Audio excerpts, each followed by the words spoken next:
I think one of the most fundamental things that you said there, and is in the title of this act, was tax relief.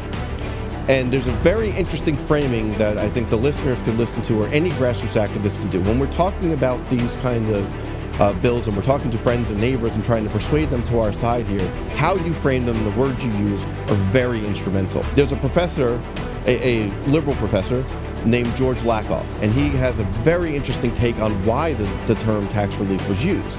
And the quote he has is, if you have the word relief, there's an affliction, and the afflicted party is harmed by that affliction.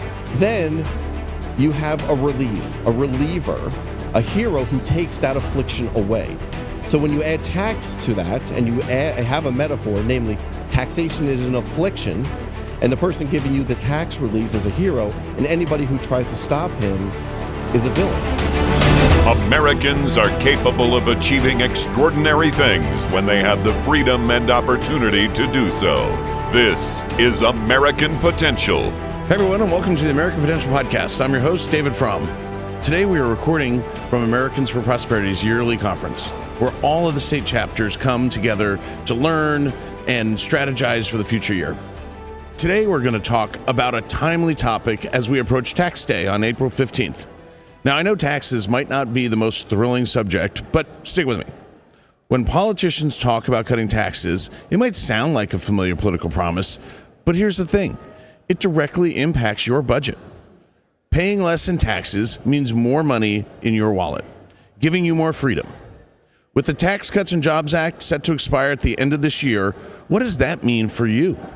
For a family of four, it could mean an extra $1,500 in taxes.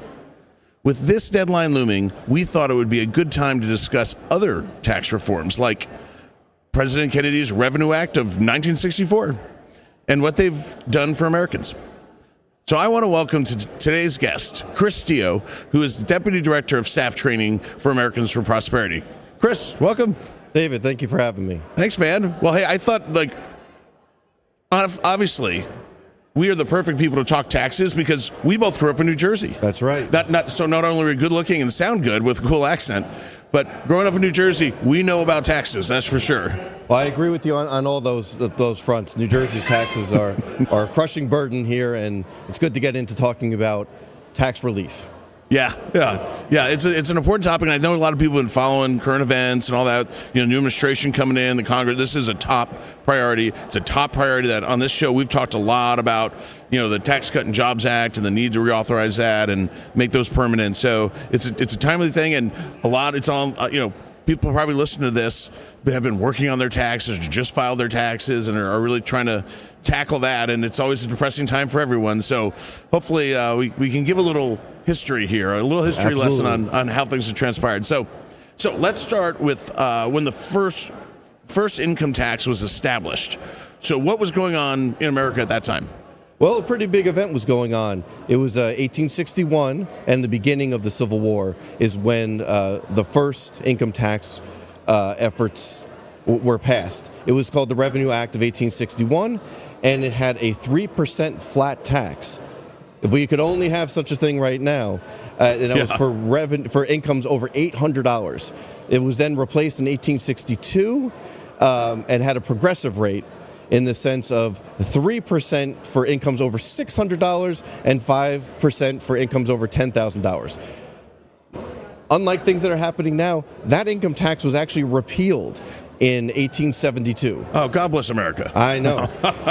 And in 1895, there was a Supreme Court decision, Pollock versus Farmers Loan Trust Company, which then struck down the income tax entirely.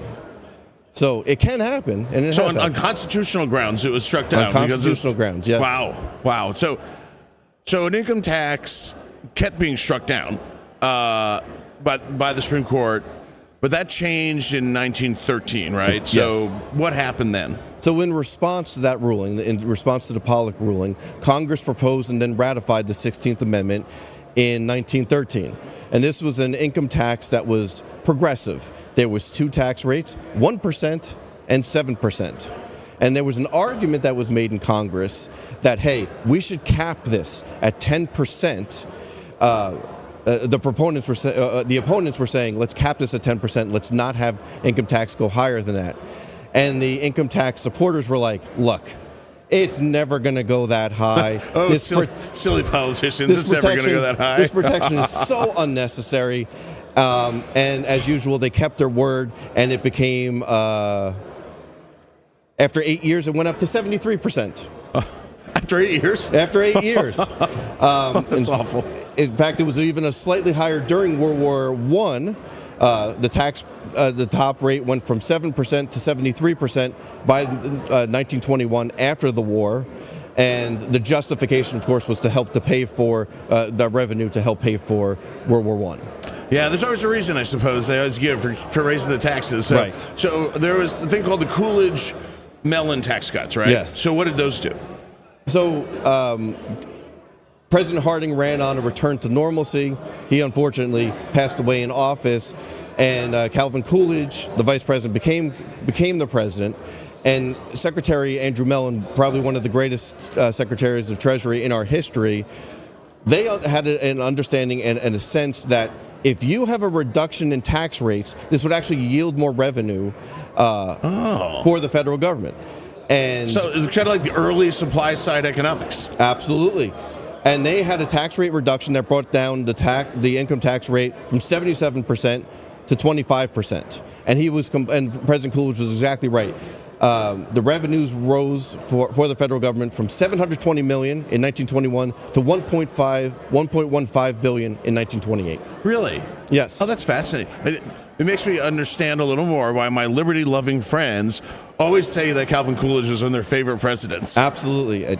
He was a tremendous president, and he had that feeling, as you said, as an early supply sider, that this is something that'll work. And you'll see throughout history, whenever you have these tax rates, that's how you increase that revenue. Wow.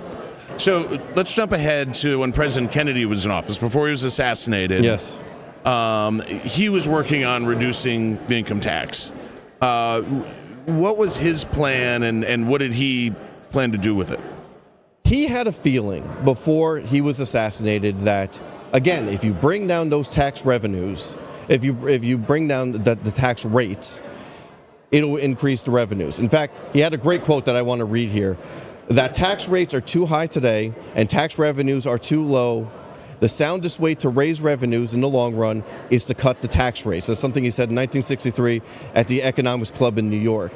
And again, he was completely right. At the beginning of his administration, in 1961, the top federal tax rate was 91%. 91%. That's just, it's confiscatory. I mean, that's amazing. That's unbelievable. And when you look at it in real terms, 91 cents of every dollar was going to there. So it reduced incentives. It destroyed that. The lowest tax rate was 20%. So his package that he wanted to put together was to drop the tax rate from 91% to 70% by 1965.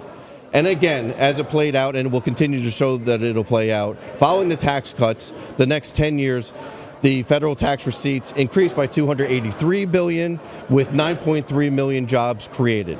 So another successful tax cut that was moved. I mean, I'm starting to think the proof might be in the pudding. When you cut taxes, some things happen. This is really good pudding.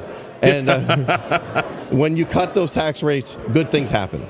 That's great. Wow. All right, so let's fast forward to now part of our lives. Mm-hmm. 1981, President Reagan comes into office. It's a big, monumental election after the depressing 70s, where we had bad tax policy again.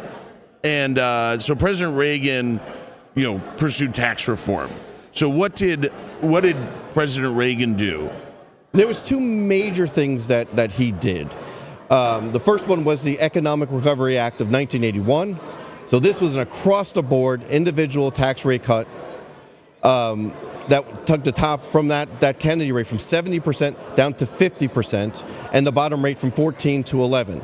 It took 2 years for these rates to fully kick in, and you really started to see, once the election came around in 1984, it was morning in America, things were moving forward, and the economic boom that really lasted for well over 25 years, with a little bit of a hiccup there with the recession in the early 90s. During the 10-year period after these tax cuts, the federal tax receipts increased by $400 billion, and $17 million jobs were created from 1981 to 1989. The second thing that he did, which is the Tax Reform Act of 1986, this again reduced the top rate from 50% now down to 28%. And this was the 50% to 28%.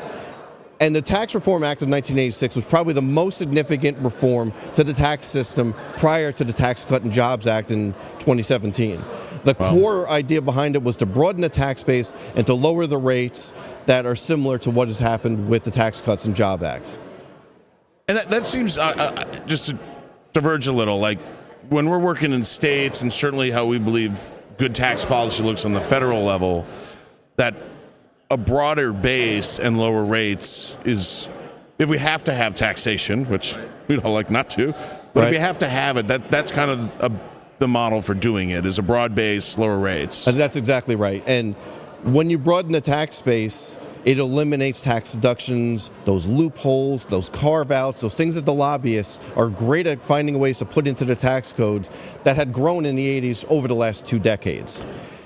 Yeah, so how did these... I mean, the 91% just blows my mind that people were paying that at the top rate. But, rates regularly got up to 70% throughout history. How'd that happen? How did it keep getting there?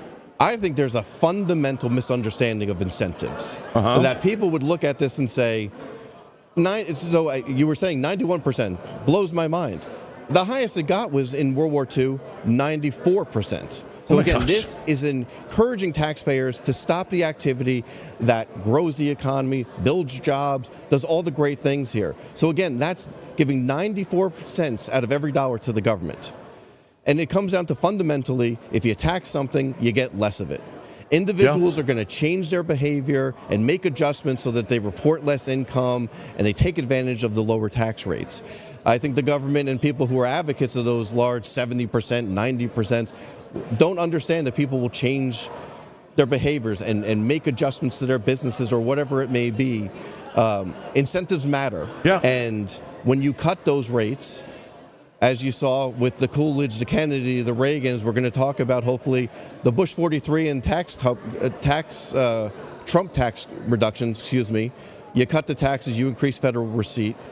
And most importantly, when you're cutting those rates, money doesn't even get to Washington. It stays with the taxpayers as it's supposed to, so they can make their own decisions, what they can best want to do with their own money. Well, I think, unfortunately, not all politicians really understand how businesses work. And, sometimes they're the ones making the policies. And I think you're totally right. I mean, incentives are a powerful thing, and I think a lot of times we misalign those incentives. But fundamentally, if you're running a business, you're derelict. If to your employees, your shareholders, or yourself, if you're the one owning the business, you're being derelict if you're not looking at the tax burden, looking at the tax trends, and how that's going to affect your business. I mean, it's so essential. And and even we're talking, even we talk about now trying to pass the, make permanent the Tax Cuts and Jobs Act. The business. People running businesses need certainty. They don't only need lower taxes; they want that, and that helps, I think, create jobs. But they need certainty, and because you have to be able to plan. How are you gonna, how are your revenues going to go? And taxes certainly play a huge role in that. And can you hire new people as things move along? And you need that kind of certainty. And I think not only do they fundamentally misunderstand businesses, they fundamentally misunderstand human beings with how you relate to incentives, how you make those plans, how you understand what can go on in the future so that you can have that certainty to lower those rates, the better it's going to be for everybody. Yeah. So going back to, since some of the history, the more in recent history, President Bush signed a tax relief bill. Yes. What did that bill do? Well, two things. It was Bush 43. Let's make sure that we say that here. And what he passed is the Jobs and Growth Tax Relief Reconciliation Act of 2003. This enacted cuts to individual rates, capital gains, dividends, and then the death tax. As we've seen before, and as the story will continue, during that 10-year period following the Bush tax cuts, federal receipts increased by $227 billion, with nearly 7 million jobs created. I think one of the most fundamental things that you said there, and is in the title of this act was tax relief. And there's a very interesting framing that I think the listeners could listen to, or any grassroots activist can do. When we're talking about these kind of bills and we're talking to friends and neighbors and trying to persuade them to our side here, how you frame them and the words you use are very instrumental. And there's a professor, a liberal professor, named George Lakoff, and he has a very interesting take on why the term tax relief was used. And the quote he has is, if you have the word relief, there's an affliction, and the afflicted party is harmed by that affliction. Then you have a relief, a reliever, a hero who takes that affliction away. So when you add tax to that, and you have a metaphor, namely taxation is an affliction, and the person giving you the tax relief is a hero, and anybody who tries to stop him is a villain. Yeah. So it was interesting that when you saw how on message the Bush 43 administration was, including the president himself, talking about tax relief. Because if there's relief and you're getting that out there and people are saying, going to their Congress people, their senators who are opposing this, and saying, why are you opposing tax relief? Because they feel that affliction. They feel this is a burden on them. This is harming them, their incentives, that planning that you were talking about here. So that was very key. So when we talk about Tax Cut and Jobs Act or any kind of policy that we think is going to benefit and help everybody, the words we use matters when we're talking to people who maybe aren't as into the political process as we are, or other people who are watching this. We need to make sure that they understand that, and people can understand when I hear relief, they think there's an affliction, there's a problem, I need relief from this taxation. So using those key words when you're talking to people, I think helps to get these kind of things across the finish line. Well, I think a lot of people probably listening who are either doing their taxes or just wrapped up their taxes probably feel like they needed some relief, for sure. You absolutely do. I mean, you're doing your taxes. You hope you're doing it correctly. You hope you're sending in something. You look at your refund as a benefit as opposed to it being really a tax-free loan to the federal government that you're giving them for a year. And when you're doing it, you're terrified because you don't know what the answer is, and you hope you're a tax professional, and you have to go to a tax professional, and that costs you money to make sure that you're doing this correctly. So you may have to spend money to the government, and you hope that amount's right. You have to pay money to an organization, a person, to make sure that it's being done right. How could you not look at it as an affliction? How could you not look at it as this is a burden that's on me, that I have to play this guessing game every year and hope that everything is going well? So this is a perfect time for people to think about that and to take action and to call. If this is on your mind, this affliction is on your mind, you want to make sure this Tax Cut and Jobs Act is renewed so you're not hit with a $1,500 increase next year, which could be a mortgage payment, a year, a rent. Most people don't say that they have $1,000 of savings that they can go pull to. This is something that can help you to do that. So take that action, contact your representatives, and make sure that this happens. Yeah. So brought up the Tax Cut and Jobs Act, sometimes called the Trump tax cuts, 2017. As an organization, we were very heavily invested in trying to make those a reality and played a role in those passing, which we thought was great policy. And Congress is right now wrestling with to reauthorize them, make them permanent, what to do. But tell us a little bit about what those tax cuts did and how it benefited, families and individuals and businesses. Benefited families in a huge way. The Tax Cut and Jobs Act transformed the job market. The unemployment rate dropped down to a 50-year low of 3.5% in September of 2019. In the 28 months that followed the passage of Tax Cut and Jobs Act, the U.S. added 5 million new jobs.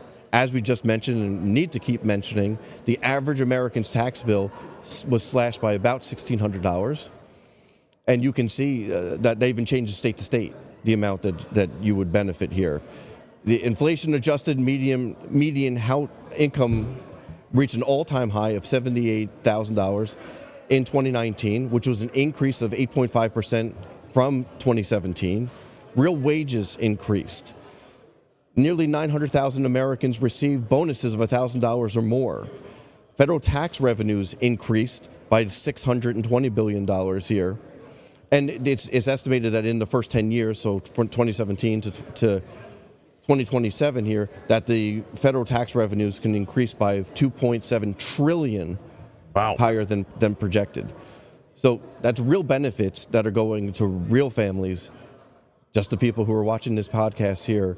And you want to continue that and not stop that kind of growth. Yeah, I mean, not only do we want to continue it so that people have that the kind of growth they'll get for, I mean, the negative flip side of reversing that and sticking people with $1,500 more in taxes is really would be really detrimental, not only to people's personal finances, but to our nation. I mean, the whole economy.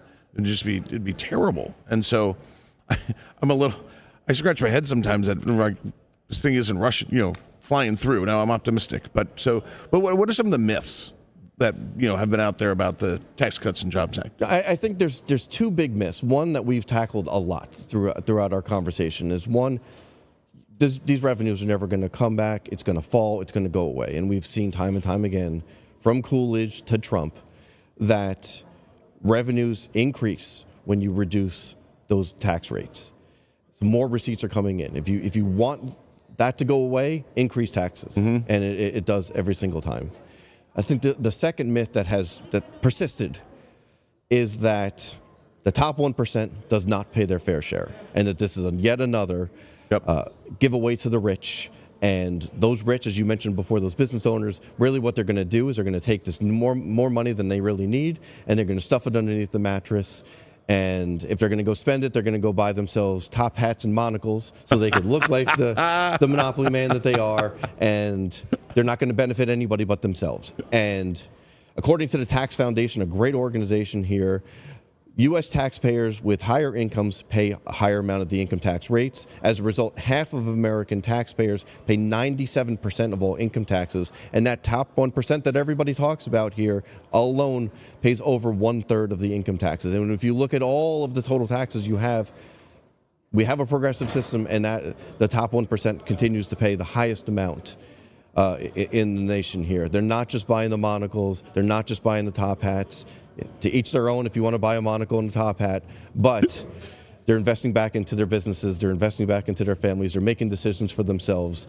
Those incentives are something that's driving economic growth, and that's why we need this passed again. Chris, I have been to some exclusive donor, business leader type clubs and stuff, and I hate to break to you, they're wearing top hats and monocles, wandering around, eating caviar.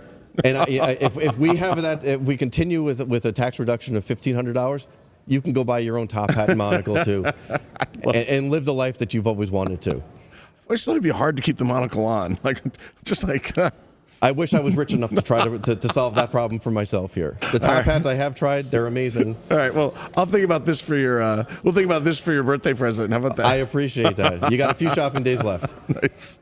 Well, man, Chris, thank you so much for joining us and walking through the history of tax reform. It's as we come up to tax day, it's close. It's tax on everybody's mind, but it's also and that's a year in and year out reality. But right now, it's particularly important just because this Tax Cut and Jobs Act is out there, and we're hoping it's reauthorized. We're working like crazy. It's the top priority on the federal level for our organization. A lot of other people really care about it, and I should say, leadership in Congress is really focused on this. The president's really focused on it. So we are hopeful that something's going to happen. But man, we really need people to step up and make their voice heard to their legislators. So let's make sure we take that hope.